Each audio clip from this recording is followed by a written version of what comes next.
Modern outdoor culture holds a strange contradiction.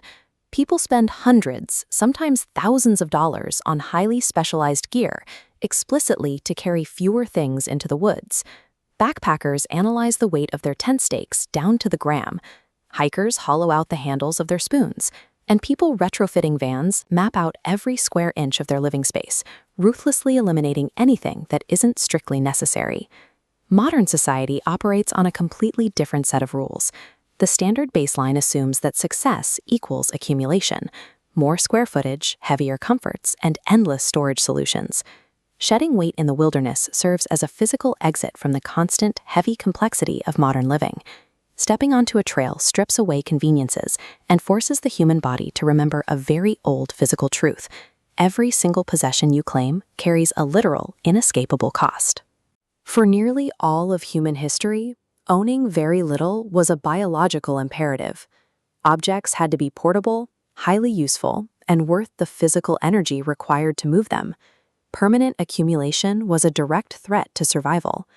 Agriculture shifted that behavior entirely. Once human groups settled into permanent locations, storage became possible. The volume of possessions multiplied, and eventually, societies linked success to the volume of accumulated goods. The wilderness ignores that shift. The moment a person steps onto a multi-day trail, the ancient laws of physical mobility immediately reapply.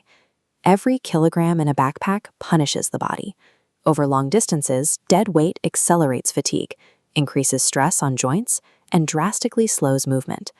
The physical pain forces a brutal, rapid prioritization of what is actually needed. This physical reality birthed modern ultralight backpacking. Hikers realized that hauling heavy luxury items for a comfortable camp setup made the actual process of walking miserable. Comfort during movement became significantly more critical than comfort at rest. Nature zeroes out artificial social signals.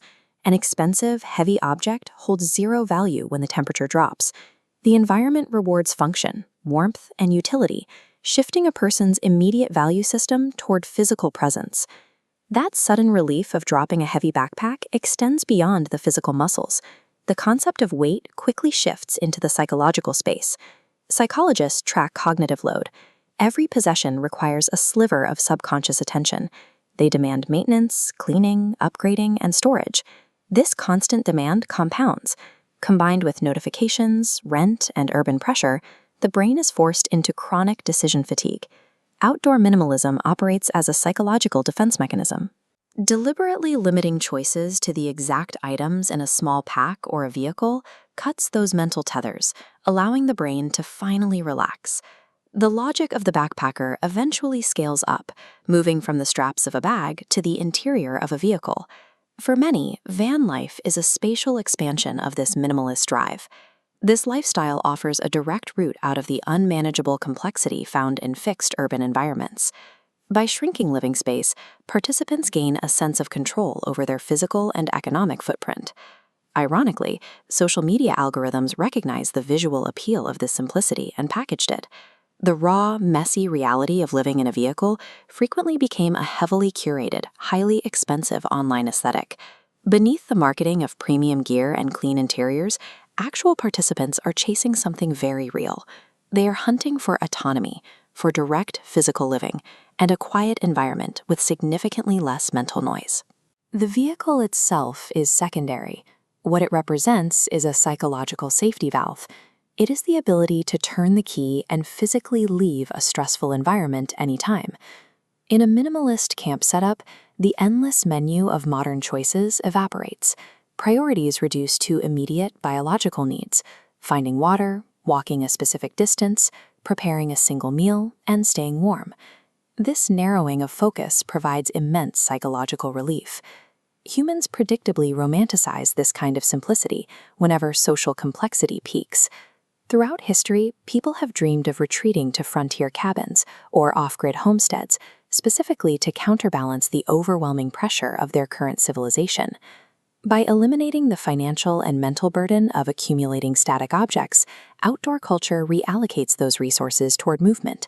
People trade square footage for uncertain weather, rugged trails, and visceral sensory memories that outlast any consumer product. Packing a bag or a small van repeatedly forces a single clarifying question. What is actually useful, functional, and meaningful enough to justify the physical effort of carrying it?